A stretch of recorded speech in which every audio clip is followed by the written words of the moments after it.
नमस्कार मित्रांनो, स्वागत आहे तुमचं आपल्या एका नवीन व्हिडिओमध्ये। मराठा आरक्षणासाठी समाज वर्षानुवर्षे रस्त्यावर आहे। उपोषण, मोर्चे, आंदोलने, पण अजूनही आरक्षणाचा प्रश्न तसाच आहे। आता आज झालेल्या मंत्रिमंडळाच्या बैठकीमध्ये राज्यपालांच्या नावाने नवीन GR येतोय, पण हा GR खरंच आपल्या समाजासाठी विजय ठरेल का, की पुन्हा एकदा राजकीय खेळी करून आपली फसवणूक होणार आहे? सर्वात महत्वाची गोष्ट, कोणताही GR, मग तो हैदराबाद गॅजेटवर आधारित असो किंवा साताऱ्याच्या गॅजेटवर आधारित असो, तो GR 6 आठवड्याच्या आत विधिमंडळात मंजूर व्हायला हवा। जर या 6 आठवड्याच्या आधी कोणी कोर्टात गेले तर काय होईल माहित आहे का? तोच GR न्यायालयीन प्रक्रियेत रद्द होऊ शकतो। म्हणजेच कागदावरचा GR हा समाजाच्या हक्काचा हमीपत्र अजिबात नाही। आता बघूया, हा GR जर खरंच दमदार असता, मुख्यमंत्री देवेंद्र फडणवीस स्वतः मनोजदादा जरांगे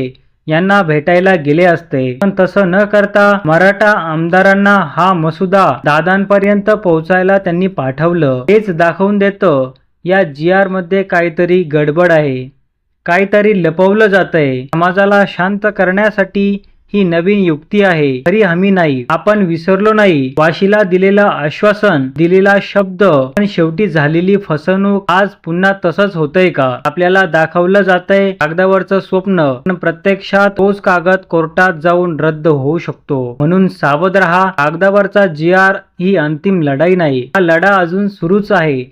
GR काढणं हे समाधान नाही, तो विधिमंडळात ठामपणे मंजूर झाला पाहिजे। न्यायालयीन अडथळ्यांवर मात केली गेली पाहिजे, तेव्हाच तो आपल्या पुढच्या पिढींच्या भविष्याचा आधार ठरेल। आजची खरी गरज एकतेची, सावधानतेची आणि प्रश्न विचारण्याची आहे। कारण हक्क मिळवायचा असेल, फक्त विश्वास न ठेवता जागरूक राहणं खूप गरजेचं आहे। GR मराठा समाजाने सावध राहिलेले पाहिजे, कारण हा लढा अजून संपलेला नाही। मित्रांनो, तुम्हाला हा व्हिडिओ कसा वाटला? तुमचे मत यावर काय आहे हे कमेंट बॉक्समध्ये नक्की सांगा, आणि हा व्हिडिओ जास्तीत जास्त लोकांपर्यंत शेअर करायला विसरू नका।